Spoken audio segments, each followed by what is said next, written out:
राम राम भाई। मैं आपका मन्नू बामन एक नई वीडियो के साथ। रिसेंटली एक केस चल रहा है अतुल सुभाष का, जो एआई इंजीनियर है बॉम्बे में, जिनकी उम्र है 33 साल।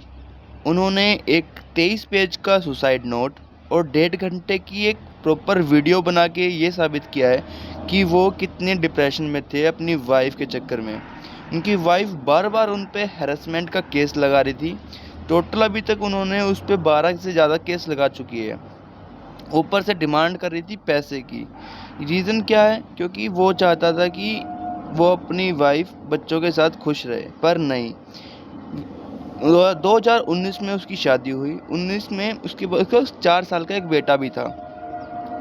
ये सब इसकी वाइफ ने अपने भाई, अपनी माँ और अपने अंकल के साथ मिलकर, और फैमिली जज, उनकी फैमिली जज थी, उसके साथ मिलकर ये केस लगाए।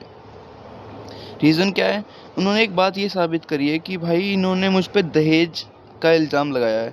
जो बंदा 80 लाख रुपए सालाना कमाता है, वो तुमसे 10 लाख रुपए क्यों मांगेगा भाई? बात यहाँ उठती है। मेन बात ये नहीं कि वो तुम पे दहेज मांग रहा है, तुम उस पर बार बार दहेज का इल्ज़ाम लगा रहे हो क्यों? उसको तो कोई नीड ही नहीं है तुम्हारे 10 लाख रुपए की, जो 80 लाख रुपए कमाता है सालाना। इसके बावजूद इन्होंने चारों के नाम बताए। जो इनका फैमिली जज था ना, उसने, जो इंसाफ के लिए जो लड़ता है, उन्होंने ये कहा है इससे कि तुम ऐसा करो, अपनी वाइफ के साथ सेटलमेंट कर लो।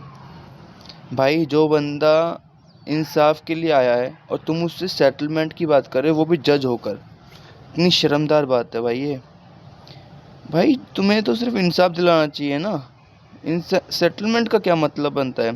फिर भी जो इसकी वाइफ थी निकिता सिंघानिया, जो इसकी वाइफ थी ना भाई, वो उस पर बार बार प्रेशर बना रही थी सिर्फ पैसे के चक्कर में। ठीक, ऊपर से जो एक वो है, क्या कहते हैं, न्यूज़ रिपोर्टर चारू शर्मा, उसने ये कहा इतना ही डिप्रेशन था तो किसी साइकेट्रिस्ट को दिखाते।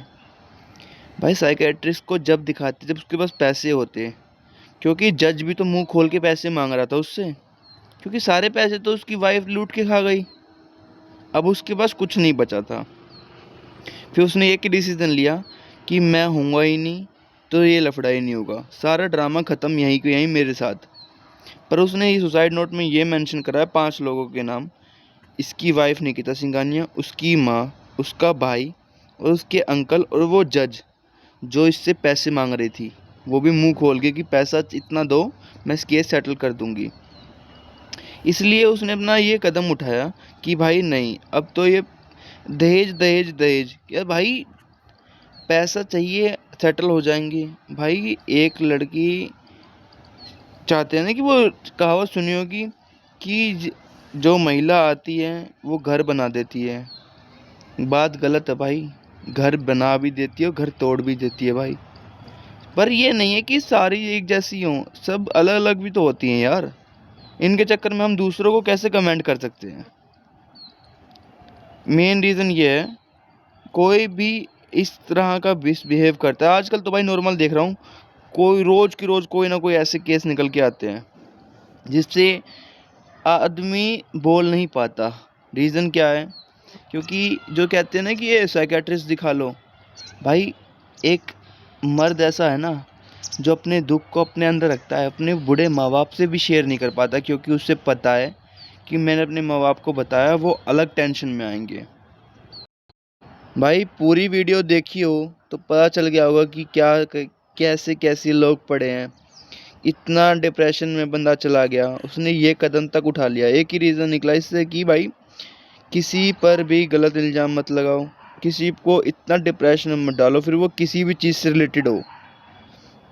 वीडियो सही लगी हो तो कमेंट करना, शेयर करना, लाइक करो या मत करो, कमेंट और शेयर ज़रूर करना, क्योंकि जस्टिस चाहिए भाई। तो शेयर करके चलना, सब्सक्राइब करना।